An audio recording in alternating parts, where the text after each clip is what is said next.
Robot सास। शहर में रिश्तों की कमी और अपनों के प्यार की कमी लगभग हर घर में है। किसी को अकेलापन अच्छा लगता है तो किसी को ये काटने दौड़ता है। देखो राधा, तुम भले ही गांव की हो, लेकिन यहाँ शहर में सभी को साथ लाकर रखना पॉसिबल नहीं है। हाँ, लेकिन प्लीज किसी को तो बोलो हम लोगों के साथ रहें। तुम सारा दिन ऑफिस और मैं घर पर पकती रहती हूँ। अरे तो किसी सहेली को बुला लिया करो, बातें कर लिया करो। किसको बुलाऊं? कब तक बुलाऊं? तुम सासू माँ को बोलो ना आकर यहाँ रहे। ठीक है, बात करता हूँ मैं उससे। रवि ऑफिस चला जाता है और अपने दोस्त से कहता है, यार बीवी ने माँ को शहर बुलाने की जिद कर रखी है। अब सोच रहा हूँ कि ऑफिस से दूर जाकर कहीं कोई घर ले लो किराए में। अब 2 कमरे का मकान तो पास में महंगा ही पड़ेगा ना। पर यार गांव की लड़कियों को शहर शादी करके लाओ तो यही दिक्कत होती है। वो लोग समझ ही नहीं पाती कि शहर की जिंदगी कितनी मुश्किल है। सबकी अपनी अपनी परेशानी है। अब मेरी वाली को देख लो, वहाँ के ऑपरेशन के लिए 2 हफ्तों के लिए लेकर आया था। बीवी ने तो इतना हंगामा किया कि माँ को 1 हफ्ते में ही वापस भेजना पड़ गया। सोच रहा हूँ कि माँ को फोन करूँ और कहूँ कि आ जाओ। क्या पता सास की चिक चिक सुनकर वो भी माँ को गांव भेज दे। आखिर औरतें तो औरतें ही होती है ना। किसे सास के साथ रहना पसंद होगा। बात आई गई हो जाती है। राधा रवि के पीछे एक बार फिर पड़ जाती है। वो 210 वाली है ना? हाँ, क्यों, क्या हो गया उसे? उसकी सास खिलाने वाली है। बड़ी खुश थी कि वो अब दिन भर बच्चे को सास के पास रखकर घुमा फिरा करेगी। लेकिन हमारी तो किस्मत ही फूटी है। हमारी सास कब आएगी कि ये सुख हम भी ले सके? देखो, मैं माँ से बात कर लेता हूँ, लेकिन माँ हमेशा के लिए कैसे आएगी? कोई और तरकीब सोचो ना। एक काम करो ना, मुझे गांव छोड़ दो, मैं चली जाती हूँ। कम से कम सास का सुख तो देख लूंगी। लेकिन ऐसा कहाँ हुआ कि कोई सास बहू एक साथ सुख से रहे। रवि तो जानता था सब, लेकिन करता क्या। पर कहते हैं ना, पति का दिमाग है, चलेगा तो सही। एक आइडिया आया है। क्यों ना मैं माँ की शक्ल सूरत का एक रोबोट ला कर दे दूं, जो राधा के साथ बिल्कुल सास वाला व्यवहार करे। मजा ही आ जाएगा। न माँ को लाने की झंझट, न सास बहू की किचकिच। रात को स्विच ऑफ करके अलमारी में पैक। बस फिर क्या था। अगले दिन जैसे ही घर की घंटी बजती है और राधा दरवाजा खोलती है, साथ पे खड़ा होता है रवि और साथ में होती है रवि की माँ यानी कि राधा की सास। माँ जी, मुझे तो मेरी आंख पर विश्वास नहीं हो रहा। कितना अच्छा सरप्राइज है। आइए माँ, आइए। मुझे भी अच्छा लग रहा है। मैं भी खुश हूँ, मैं भी खुश हूँ, मैं भी खुश हूँ। दरअसल रोबोट सास की बैटरी ढीली होने के कारण वो एक वाक्य को रिपीट करने लगती है। माँ जी इतनी खुश है कि बार बार दोहराए जा रही हैं कि खुश है, खुश है। मैं अभी पानी लाती हूँ।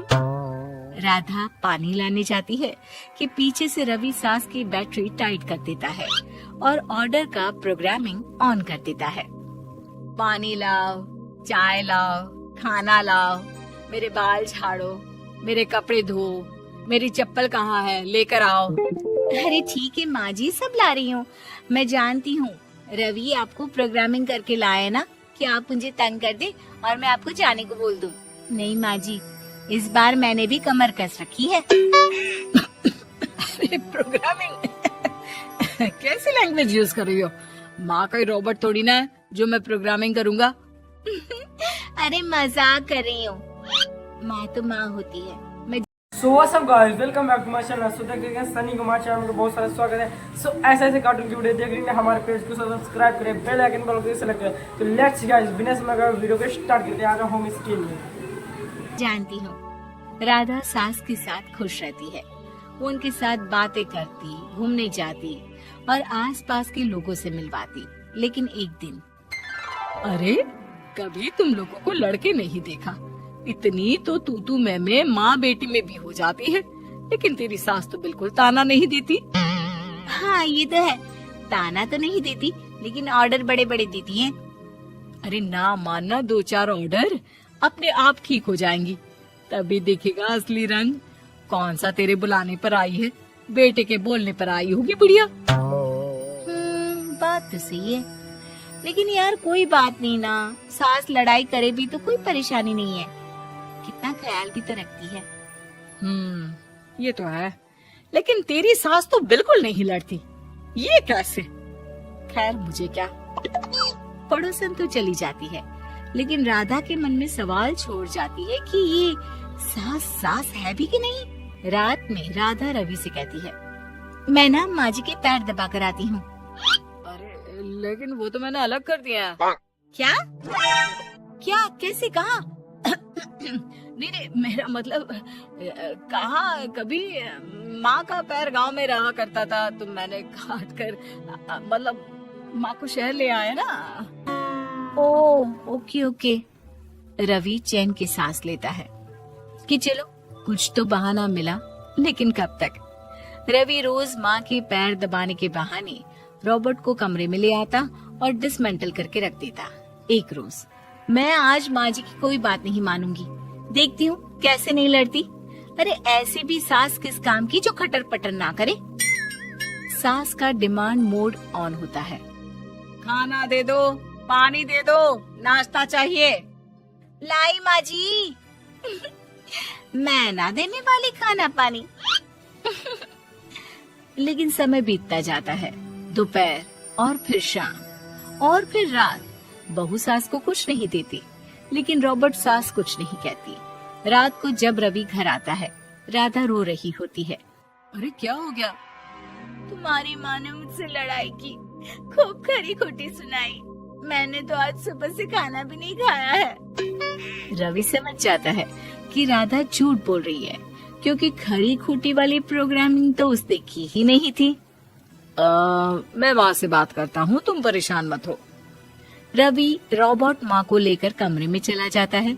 वो उसे डिसमेंटल करके रख ही रहा होता है कि राधा, चलकर देखती हूँ माँ जी कहीं रवि को मेरे खिलाफ भड़का तो नहीं रही है। वो जैसे ही कमरे के अंदर जाती है, डर जाती है। सास के पुर्जे पुर्जे अलग थे। रवि, ये क्या है? ये माँ रॉबर्ट थी, तुमने ऐसा क्यों किया रवि? कुछ नहीं राधा, मैंने जितना अपने दोस्तों से सुना था कि शादी के बाद वैसे तो सब ठीक रहता है, लेकिन जब माँ और बीवी लड़ते हैं तो पति का बुरा हाल कर देते हैं। और मैं ना सुकून से रहना चाहता था, बस इसलिए।